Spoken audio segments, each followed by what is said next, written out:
Yeah, we're here today to discuss the formation of a commission to study the particular question of admitting women to the ordained ministry of the diaconate.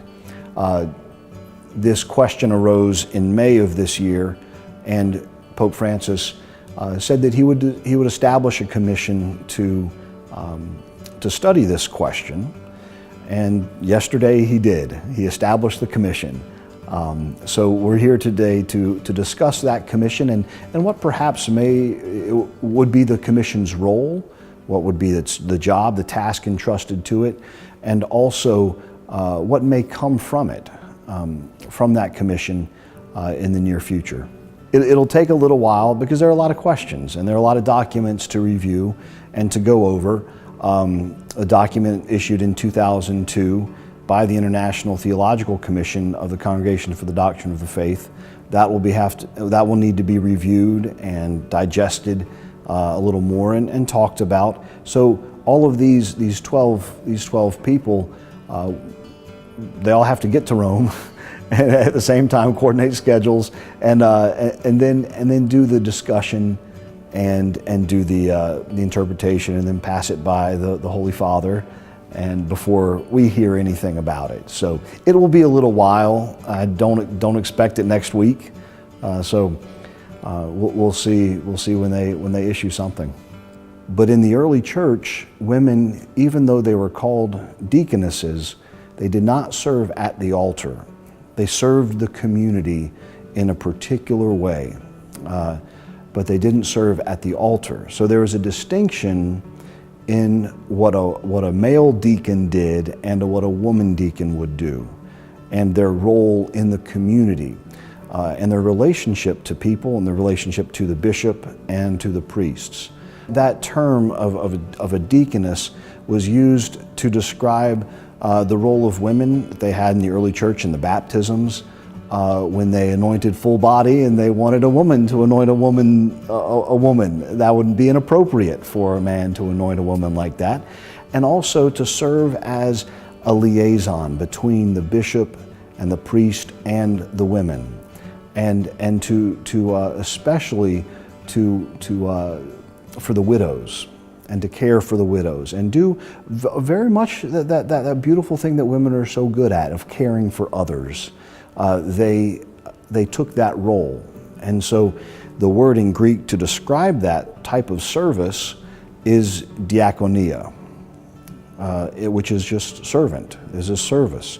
And that was also the name that was given to men who were ordained to serve at the altar as deacons.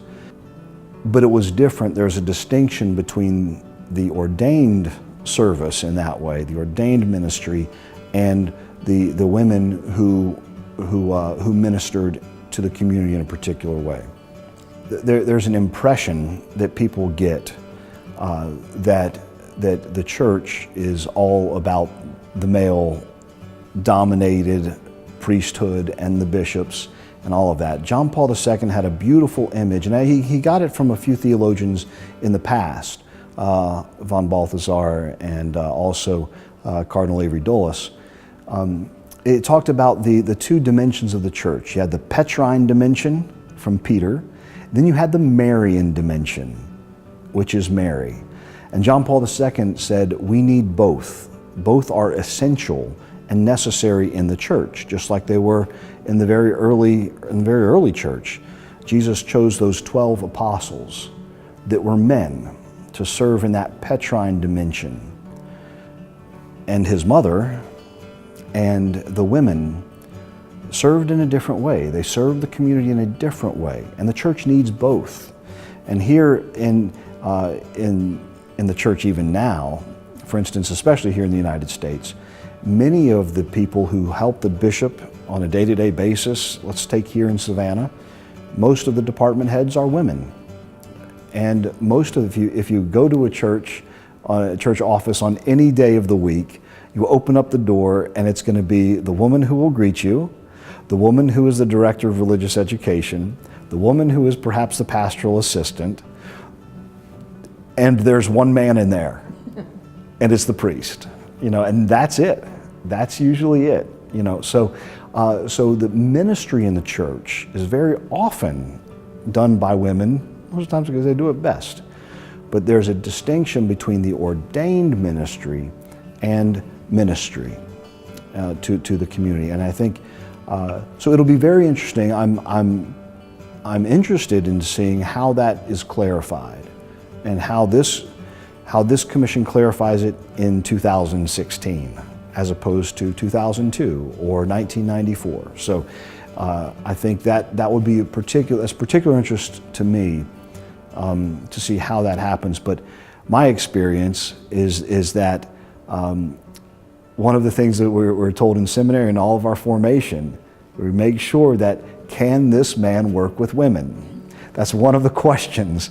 Can this man work with women? Because if he can't survive in a parish, because he's going to mostly be working with women. That's the experience of the church, you know. So the majority of the people that the priest actually works with on the parish level, that we work with on the diocesan level, are women. And that's a beautiful thing. That's a wonderful thing. And gives a lot of life to the church, because we need that Marian dimension, and we also need the Petrine dimension. And that's an important part of who we are as the church.